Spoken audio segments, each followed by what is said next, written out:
Hi, I'm Captain Teemo, and I'm here to tell you another one of my delightfully intoxicating stories. You get it? Because I use poison in my darts. Okay, shut up. Anyways, a long time ago, back before I became a member of League of Legends, I was simply a patrolman for my local Department of Justice. You know me, a good doer and all. Anyways, I was on my normal nightly patrol doing my rounds when I saw a silhouette in the distance.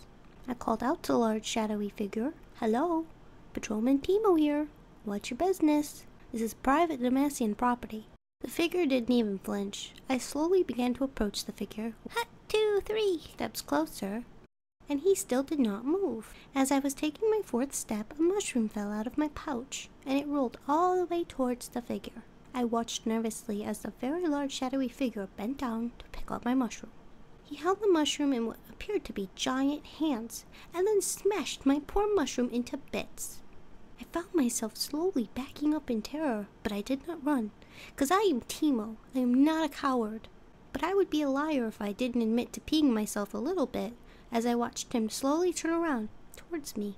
He was brushing his hands off on what appeared to be a torn shirt. "Man don't no like mushrooms," he said in a loud roar. I quickly drew out my dart gun and held it ready to fire. We both just stared at each other, with only the light of the moon and the stars around us. I did not know who he was, but I knew one thing. He certainly was no Demacian. His eyes looked as if he was enraged. He had his tongue hanging out of his mouth, drool falling down his chin. He was horrifying. "Listen, you. I'm a patrolman for the Department of Justice. I don't know who you are or what you're doing here, but you need to leave." I held my dart gun right at him. He didn't seem to care, or perhaps he just didn't understand me. "You go," I said simply as I gestured with my dart gun in the other direction before realigning it back on his face. He simply turned his head in the direction that I had pointed. That's the last thing I remember before he threw a cleaver at my head. But don't worry, only the handle hit me. By the time I woke up, I was no longer outside on my post. I was inside somewhere. It was quite loud, and I heard some people yelling on the other side of the room. My head hurt from where the handle hit me. I tried to sit up, but the room began to spin. After a little while, I was finally able to gain focus. I was in a small room that had a single cot, a bucket, and was closed off with large iron bars.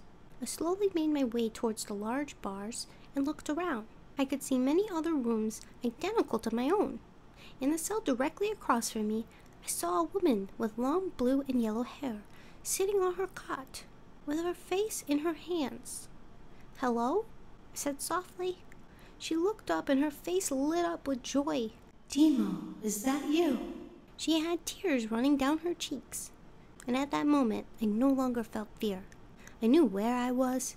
I was in Noxian Territory jail, and I was going to get us out of here. To be continued.